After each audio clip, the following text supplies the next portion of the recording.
Baik, Assalamualaikum warahmatullahi wabarakatuh. Selamat pagi semuanya. Jadi kita ketemu lagi pada kuliah umum seri kedua tentang Behavior Economics. Ini lanjutan dari seri pertama yang sudah kita bahas sebelumnya tentang apa itu Behavior Economics, kemudian kaitannya dengan ilmu yang lain dan juga hal yang fundamental berkaitan dengan shift dan endowment effect.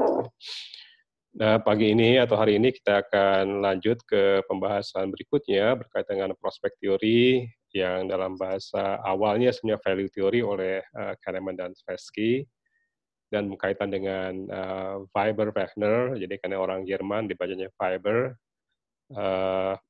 Kemudian berkaitan juga dengan aspek risiko nanti yang banyak kita bahas di dalam konteks pagi ini. Nah, jadi ini 3 kata kunci yang nanti akan kita temukan di dalam kuliah ini, berkaitan dengan ekonomi secara umum dan bagaimana behavior economics menempatkan atau memandang posisi risiko dalam konteks yang lebih luas nanti. Kita lihat dulu, dari namanya Two Fish Tales ya. Ekonomi atau risiko yang dilihat dari perspektif ekonomi ini seperti cerita dua ikan ini. Jadi ada satu ikan besar, tiba-tiba melihat ada dua ikan kecil begitu ya, sedang mengobrol. Kemudian ikan besar menanyakan, how's the water boys? Atau gimana nih air jernih atau keruh sekarang? Terus si ikan dua ini saling pelongo satu sama lain, dia bilang, water?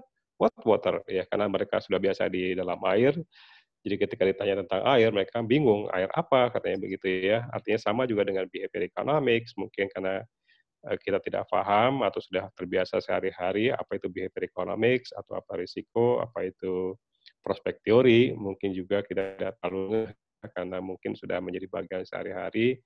Ya sebenarnya kalau kita ditanya jadi terkena two face tales tadi.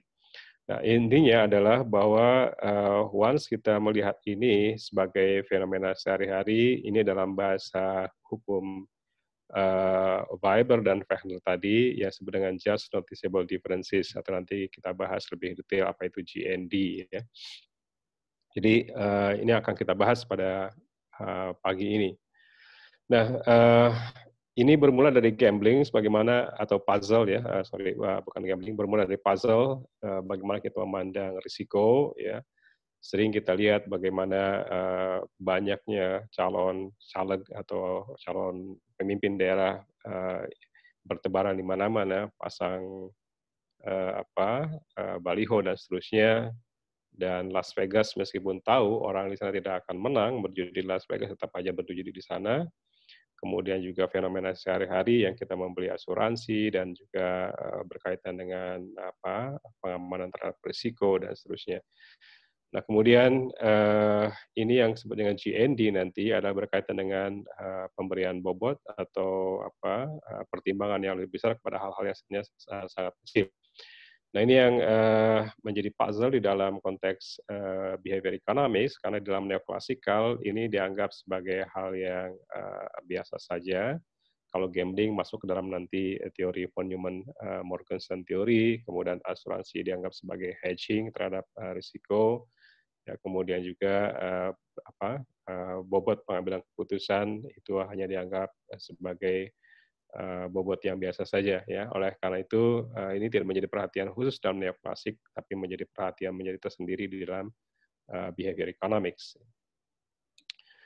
Nah, kita berangkat dari namanya Icarus Syndrome. Jadi ini cerita dari mitologi Yunani. Jadi ada dewa Icarus ya dengan ayahnya yang kemudian dihukum gitu,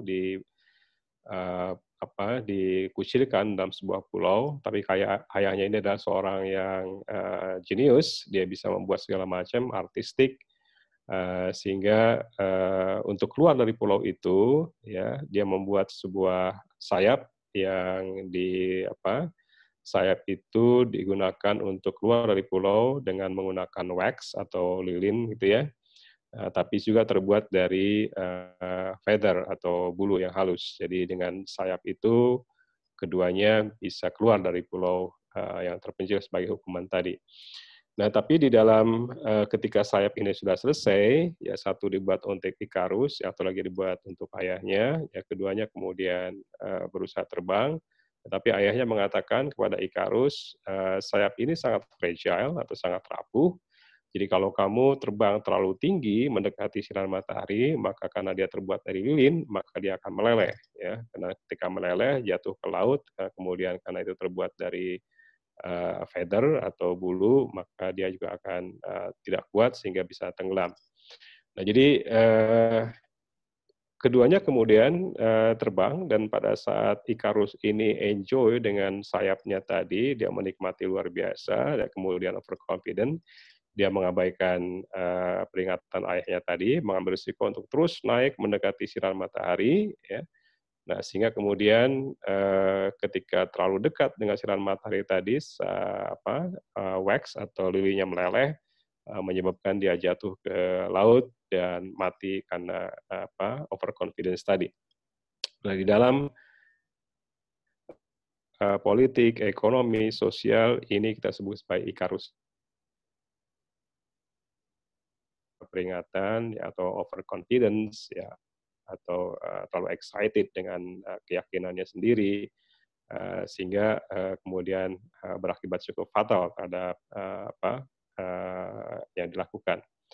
Nah, Icarus Syndrome juga menggambarkan hal yang kedua, di mana biasanya orang itu sukses, kemudian gagal karena kesuksesannya sendiri, atau karena tadi overconfident tadi.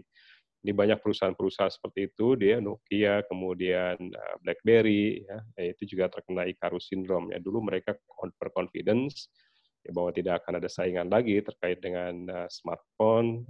BlackBerry dulu sangat confident dengan PIN BlackBerry-nya sangat secure, yang kemudian juga menghasilkan Icarus Syndrome, di mana kemudian BlackBerry menjadi korban dari Icarus Syndrome. Jadi ini di dalam prospek teori, di dalam behavior economic juga banyak kita temukan seperti ini ya. Jadi banyak fenomena mungkin masyarakat terlalu overconfidence dengan COVID, masyarakat juga pemerintah juga overconfidence dengan pengenalan yang bisa berakibat cukup fatal sebetulnya. Nah, berangkat dari Icarus Syndrome itulah yang kemudian bagaimana behavior economics menggambarkan risiko dan ketidakpastian ya. Nah, dalam behavior economics, fenomena yang terjadi ada apa yang disebut dengan framing atau frame ya. Jadi apa yang disampaikan ke kita itu sangat mempengaruhi dari behavior kita. Jadi kalau sehari-hari mungkin kita dibombardir dengan ketakutan terhadap COVID, itu framing juga, ya akhirnya kita lama-lama jadi paranoid, itu juga framing juga ya. Nah, contoh misalnya di buku Behavior Economics, di situ disajikan mau ada salon yang yang menawarkan sampo seharga 70.000, sangat kata-kata eksklusif di situ ya. Sementara mungkin salon yang sama sampo yang sama bisa diperoleh di supermarket dengan harga 30.000 bahkan diskon. Nah, logiknya mungkin orang tidak akan membeli salon eksklusif tadi ya yang harganya terlalu mahal gitu. Tapi faktanya banyak orang membeli kata-kata eksklusif tadi karena di frame dengan kata-kata eksklusif. Nah, inilah behavior economics dalam konteks neoklasikal ini tidak mungkin terjadi karena economic agent adalah bersifat rasional, tidak mungkin membeli sampo yang sama dengan harga yang 2 kali lipat, misalnya begitu ya. Oleh karena itu, framing ini menjadi salah satu ciri dalam behavior economics yang kemudian juga mempengaruhi dalam policy maker. Jadi kalau seseorang tadi puzzle pertama kenapa banyak orang memilih calon si A ya untuk memimpin atau caleg dan segala macam kan dari awal sudah di frame ya, sudah ditanamkan di dalam otak sedemikian rupa sehingga mengabaikan hal-hal yang sifatnya barangkali objektif.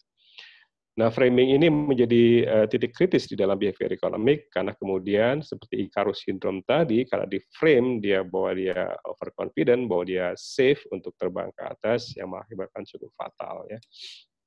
Nah, jadi dalam teori ekonomi rasional ini framing tadi sebetulnya lebih kepada economic of information, namun tidak kemudian di dalam konteks behavior economics ya, karena akan sangat berpengaruh pada pengambilan keputusan atau decision making. Nah, ini pertama kali kemudian salah satu temuan dari Daniel Kahneman dan Amos Tversky terkait dengan framing ini dan prospek teori ini adalah yang disebut sebagai value theory atau prospek teori. Jadi ini temuan pertama atau teori pertama yang cukup banyak mendapat perhatian sehingga kemudian Kahneman memenangkan hadiah Nobel Economics pada tahun 2002. Sebetulnya karena framing dan prospek teori ini. Awalnya sebetulnya Kahneman dan Tversky membuat judulnya value theory, cuma karena value terlalu bias terhadap nilai atau nilai moneter, maka kemudian mereka mengubahnya menjadi prospek yang lebih luas lagi. Jadi Kahneman dan Tversky kemudian melakukan percobaan atau eksperimen dengan opsi seperti ini. Ya, misalnya tadi ada 2 program pemerintah yang menawarkan untuk mengendalikan kasus outbreak dari penyakit. Ya, program A misalnya bisa menyelamatkan 200 jiwa, sementara program B itu dapat menyelamatkan 100 jiwa dengan peluang sepertiga. Di sana ada kata-kata peluang yang tidak terselamatkan kurang lebih 2/3. Ya. Dari eksperimen ini, kebanyakan responden atau peserta pasti akan memilih program A, ya, karena kata-kata menyelamatkan 200 jiwa itu adalah certainty. Nah, sementara program B, meskipun dari hitungan matematis jumlahnya sama, juga 200 yang terselamatkan, tapi orang jarang memilih program B. Nah, ini yang kemudian ketika eksperimen diubah framingnya ya dengan opsi 2, di mana program C menyebabkan 400 dari 600 tadi meninggal. Nah, diubah kata-kata terselamatkan di program A, di program C diubah menjadi kata-kata meninggal, itu kemudian orang memilih program D yang kurang lebih juga hasilnya sama dengan program C. Ya. Nah, jadi ada inkonsistensi di sini terkait dengan frame. Jadi kalau kita lihat di opsi A tadi banyak orang memilih, opsi 1 banyak orang memilih program A, sementara di opsi 2 orang memilih program D. Jadi ada inkonsistensi, padahal kalau lihat dari angkanya yang pasti itu adalah sama-sama program A dan C, sama-sama 200. Cuma kata-kata menyelamatkan dan kata-kata kematian itu menyebabkan frame yang berbeda kepada responden ataupun juga kebanyakan kita. Nah, ini implikasi cukup besar dalam konteks prospek teori. Jadi dalam kondisi kita sekarang ini, jadi kalau terus yang dibesar-besarkan adalah tingkat kematian, meninggal, ketakutan dan segala macam, maka kemudian orang akan menjadi sangat terframing dengan ketakutan yang menyebabkan kemudian juga tadi persepsi terhadap COVID akan sangat berbeda. Nah, berbeda misalnya dengan kalau yang diframekan adalah tingkat kesembuhan, ya, keselamatan, itu juga akan merupakan frame yang berbeda kepada kita semua. Nah, ini yang di dalam behavior economic yang disebut dengan framing effect. Jadi makanya di dalam konteks pengambil kebijakan ini berimplikasi pada yang namanya loss aversion yang nanti kita akan bahas pada slide berikutnya ya.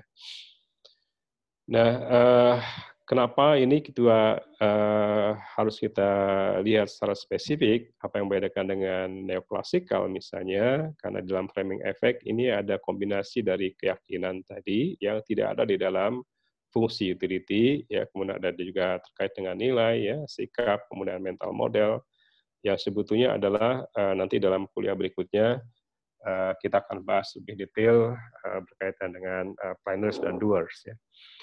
Kemudian juga keberadaan framing effect ini yang dulu tidak ada dalam konteks neoklasikal menyebabkan teori terjadinya inkonsistensi dalam teori maksimisasi. Jadi dari eksperimen tadi opsi 1 dan opsi 2 ya mestinya orang akan memilih A dan C karena dari sisi jumlah absolut itu sama persis ya. Tapi kemudian ketika frame-nya diubah dari menyelamatkan diubah menjadi kematian kemudian menjadi inkonsisten ya.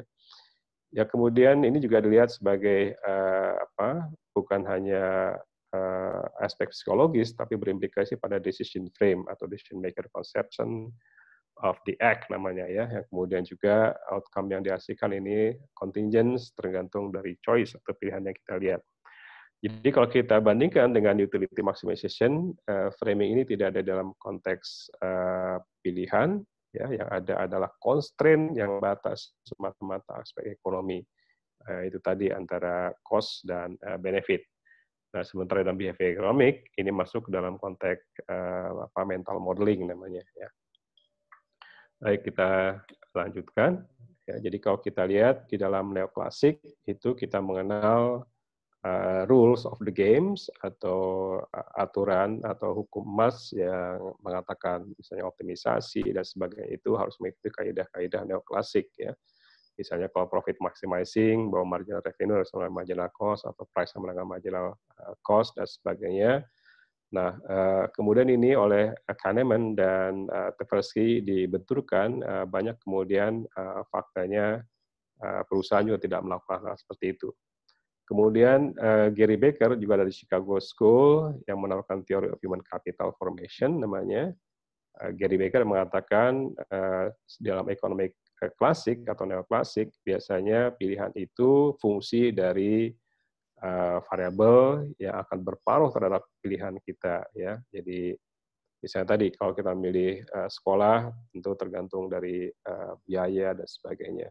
Memilih mata kuliah tergantung dari berbagai macam faktor. Tapi faktanya kemudian juga banyak yang prediksi Becker ini tidak konsisten, ya.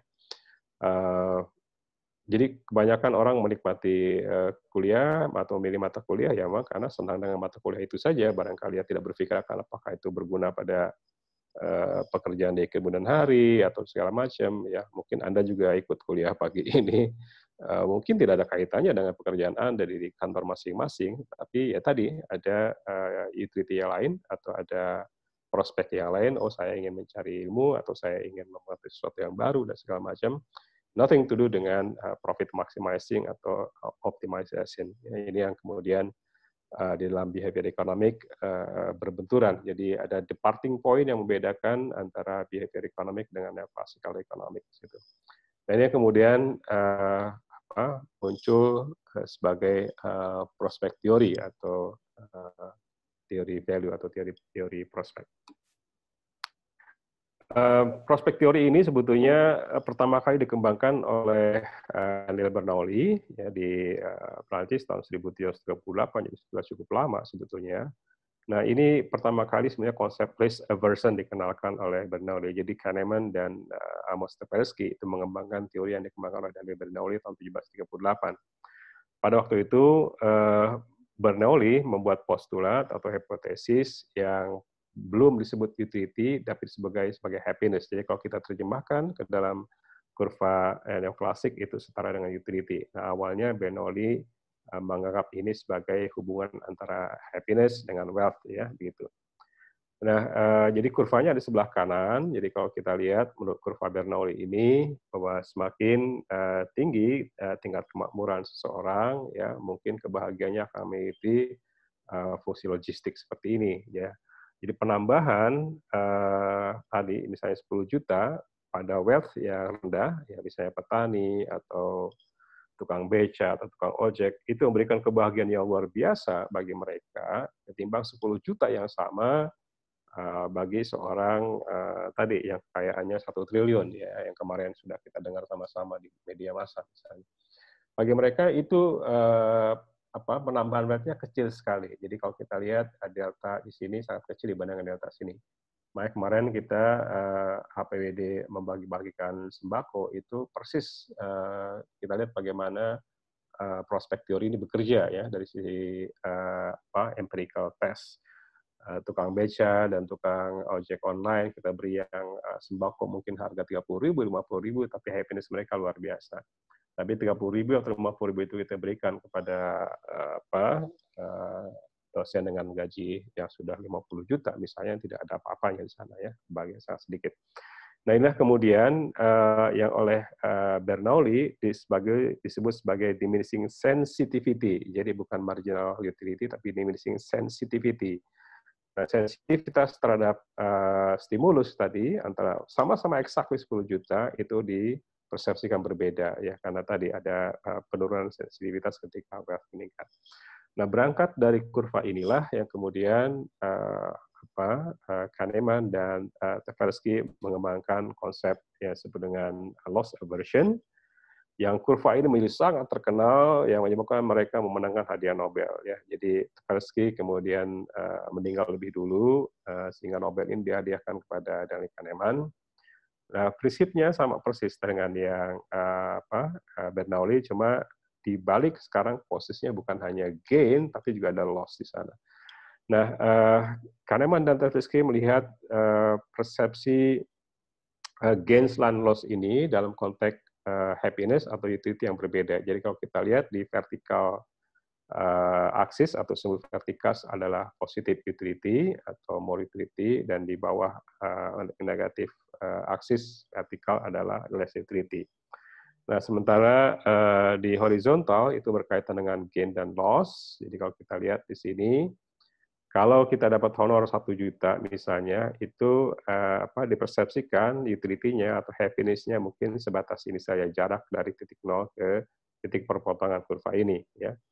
Tapi kalau kita kehilangan 1 juta, ya dompet kita dicuri dan segala macam, mungkin kita sangat heboh luar biasa. Ya, dipersepsikan pada kurva ini jarak vertikalnya sangat jauh sekali, ya sangat berbeda sekali, hampir 2 kali lipat. Nah, inilah yang kemudian menjadikan prospek teori berbeda dari neoklasikal. Jadi bukan hanya diminishing sensitivity, tapi juga persepsi secara gains dan loss sangat berbeda.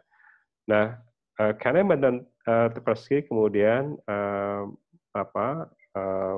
mengambil satu kesimpulan bahwa kita ini, ya manusia ini sebagian besar itu tidak berpikir pada level, ya tidak berpikir pada jumlah nominalnya, ya tidak berpikir pada ukuran eksaknya, tapi pada perubahannya. Nanti kita akan bahas lebih detail lagi nanti pada teori Austrian School, ya bagaimana perubahan ini menyebabkan persepsi yang berbeda dalam konteks welfare. Nah, ini yang kemudian disebut sebagai loss aversion. Jadi sebelah kiri adalah loss. Jadi orang sering mempersepsikan loss itu 2 kali, 3 kali lebih besar daripada persepsi gains. Nah, ini juga kemudian secara tidak sadar sering kita gunakan sekarang. Jadi COVID misalnya itu sering disampaikan yang loss-nya, yang kerugian, tingkat kematiannya yang begitu tinggi, menakutkan dan segala macam, karena tadi akan dipersepsikan 2 kali lebih besar daripada gain-nya tadi. Nah, tadi yang kita sebut sebagai perspektif yang berbeda antara neoklasik dan behavior economics. Jadi kalau kita lihat, ya tadi ya mungkin kalau Anda memperoleh 80 juta per tahun, ya tambah 5 juta hanya katakan wow, hanya tambahan. Nah, kata-kata tambahan tadi adalah additional atau perubahan, bukan pada total 85 jutanya, ya, tapi pada tambahan 5 jutanya. Nah, sementara pada masyarakat yang lain tambah 5 juta tadi, ya, menurut kurva Bernoulli menjadi sangat besar dampaknya bagi mereka. Nah, lalu apa kaitannya ini dengan Weber-Fechner laws tadi? Karena kemudian ini berkaitan dengan stimulus. Ya, jadi kenapa kurva Bernoulli tadi dan kurva loss aversion tadi berbentuk seperti itu? Ternyata juga berkaitan dengan kurva yang oleh sebelumnya oleh psikolog namanya Ernst Weber dan dilanjutkan oleh Gustav Fechner. Ini sudah dikembangkan lebih dulu bagaimana kemudian mereka melakukan eksperimen dengan berbagai stimulus, ya yang dipersepsikan berbeda. Nah, hukum ini ya kemudian menjadi hukum universal yang disebut dengan hukum Weber-Fechner, atau nama lainnya yang lebih populer adalah GND, ya, disebut dengan Just Noticeable Difference, ya. Perbedaan yang atau threshold atau tingkat perbedaan yang bisa dirasakan atau diketahui besarnya oleh seseorang. Nah, GND ini kemudian menjadi hukum yang universal. Jadi kalau Anda search di Google misalnya kaitan dengan kebijakan ekonomi, dengan fiskal segala macam, banyak kemudian di negara-negara lain, ya di ekonomi negara lain menggunakan hukum Weber-Fechner ini untuk menguji apakah kebijakan itu efektif atau tidak, ya. Karena mungkin pada perbedaannya sedikit, itu tidak akan dirasakan oleh masyarakat. Tapi begitu mereka sudah pada threshold-nya, pada level GND-nya, maka sekecil apapun perbedaan itu sangat dirasakan, ya, atau perubahan itu sangat dirasakan. Nah, ini penting untuk pengambil kebijakan memahami fiber vendor law ini. Jangan sampai tadi ya, kita lakukan berbagai macam kebijakan tapi tidak dirasakan oleh masyarakat karena tadi belum sampai kepada threshold-nya. Ya, ini hukum dari Wagner Law ini ternyata memperkuat teori loss aversion yang dikembangkan oleh Kahneman dan Tversky tadi ya, disebut dengan value function. Jadi hukum ini mengatakan bahwa perubahan itu dirasakan proporsional terhadap magnitud dari perubahan awal. Jadi sebenarnya rumusnya sederhana, delta I dibagi dengan I sama dengan K. Itu rumus hukum Faber-Nolles. Jadi perubahan dari intensitas dibagi dengan intensitas awal itu konstan ya. Jadi itu hukum rumusnya. Ya contoh sehari-hari kita mungkin kalau kita nimbang badan berubah setengah kilogram mungkin tidak dirasakan, namun kalau kita beli sayuran atau beli daging perbedaan setengah kilogram itu menjadi sangat nyata ya. Ini yang sama-sama setengah kilogram tapi tadi just noticeable difference-nya akan berbeda.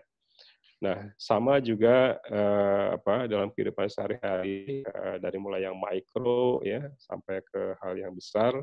Ini JND ini implikasinya cukup luas ya karena tadi apakah policy maker fokus kepada penentuan threshold yang bisa dirasakan oleh masyarakat, nggak ada perbedaan yang nyata, atau tadi apapun dilakukan itu tidak dinotis ya, tidak diperhatikan atau tidak dirasakan oleh masyarakat. Nah ini ya contoh yang menarik dari GND ini. Jadi di Amerika itu ada talk show yang oleh stasiun radio diasuh oleh kakak adik ya bersaudara Tom dan siapa yang namanya lupa saya ya. Nah pada saat suatu hari ketika Car Talk ini berlangsung, ada pendengar yang kemudian menelpon ke pengasuh radio tadi, dia bilang, wah ini kok lampu mobil saya bisa mati dua-duanya lampu depan gitu kan. Rasanya nggak mungkin lah dua-duanya mati gitu ya si penelpon ini. Nah host dia mengatakan, oh ternyata Anda terkena hukum Weber-Wagner yang sangat terkenal itu katanya. Loh kenapa dia bilang? Ya mungkin Anda tidak notice sebetulnya lampu itu tidak mati secara bersamaan. Ya bahkan Anda berjalan di tengah di malam hari di kota yang ada lampu penerangan jalan atau penerangan jalan umum ya. Jadi mati satu lampu itu dari 2 ke 1 itu tidak dirasakan. Ya mungkin pada saat itu lampunya sudah mati satu, tapi karena Anda jalan di jalan raya yang ada lampu penerangan ya dari 2 ke 1 itu tidak dirasakan. Namun ketika kemudian dari 1 ke 0 ya dari tinggal 1 kemudian mati lagi baru terasa. Ini yang sebenarnya just noticeable difference ya, perbedaan. Sama-sama sebenarnya matinya 1 dari 2 ke 1 dengan 1 ke 0 tapi dipersepsikan berbeda oleh pengguna tadi dianggapnya adalah mati dua-duanya. Nah, ini implikasi dari GND, jadi dalam konteks pengambil kebijakan dan bisa kita temukan di mana-mana apakah penambahan stimulus ekonomi misalnya ya dari 1 triliun ke 1 ini mungkin tadi ya kita berada pada kurva yang sebelah kanan ini tidak terlihat tapi penambahan bagi masyarakat kecil stimulus dari 100.000 ke 500.000 misalnya itu sangat luar biasa dirasakannya bagi mereka ya dalam situasi krisis saat ini. Nah inilah yang kita lihat di dalam konteks prospek teori dan behavior economic. Jadi prinsipnya dalam prospek teori atau Weber-Wagner tadi ya yang dilihat oleh setiap kita ini ya manusia kebanyakan atau penduduk kebanyakan itu adalah perubahan. Jadi ekonomi tidak tertarik pada level absolut tapi yang dicari adalah perubahan. Maka dalam neoklasik itu disebut dengan marginal utility, marginal benefit. Maka kata-kata marginal adalah perubahan ya. Nah ini implikasinya cukup luas nanti ketika kita bicara berbagai mazhab ekonomi ya, terutama di mazhab Austrian nanti akan muncul sekali lagi bagaimana sisi perubahan tadi berimplikasi pada policy. Nah, yang kedua adalah kurva loss aversion di dalam prospek teori yang dikembangkan oleh Kahneman dan Tversky tadi, yang juga sebelumnya sudah dikembangkan oleh Bernoulli tahun 1738, itu menyimpulkan bahwa loss ini akan diproseskan berbeda ya, atau suffering hampir 2 kali lipat daripada gain. Nah, apa implikasinya? Jadi tadi ketika policy itu lebih banyak disampaikan atau penyampaiannya lebih banyak loss-nya, itu akan menimbulkan namanya fear mongering tadi ya. Fear mongering adalah rasa ketakutan, jualan ketakutan ya, karena kemudian orang mempersepsikan itu lebih besar daripada gain ya. Makanya muncul kemudian dalam bahasa yang kemarin kita bahas Herbert Simon dan Thomas Schelling disebut dengan Schelling point antara statistical life dengan identified life ya. Statistical life itu adalah hanya angka-angka statistik ya. Misalnya tadi yang mati cuma 2%, 2% dari penduduk Indonesia sekian ratus juta misalnya. Tapi identified life mengatakan kalau 2% itu adalah saudara kita dan segala macam, maka itu persepsinya akan berbeda.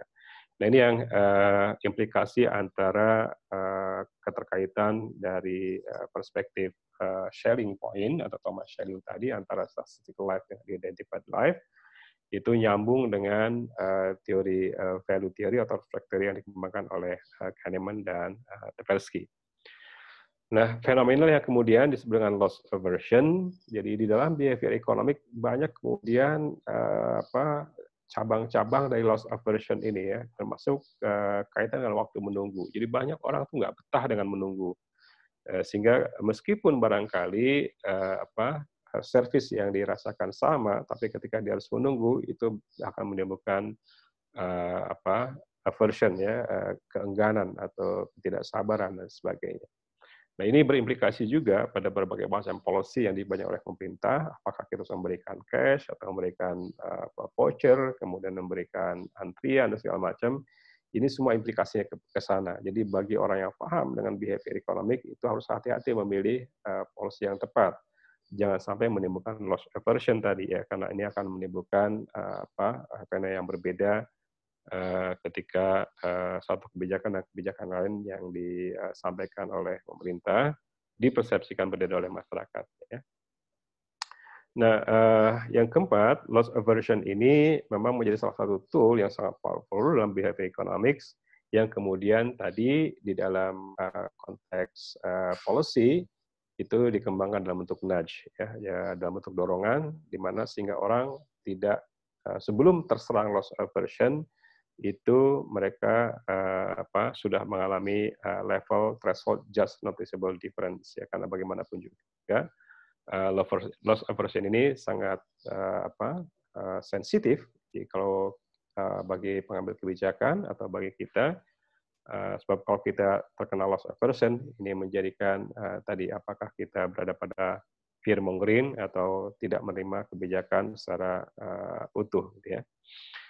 Nah, yang keempat, yang kelima, ini juga kita lihat di dalam prospek teori tadi, di dalamnya mengandung endowment effect. Jadi endowment effect tadi ya, kalau dalam bahasa sehari-hari, misalnya kalau Anda diberikan hadiah oleh orang tua, ya apapun juga itu bentuknya, kalaupun harus dijual, mungkin Anda tidak akan jual, ya karena itu ada endowment effect, ada sense of belonging, ya ada rasa kepemilikan dan segala macam yang tidak bisa diukur dengan market value.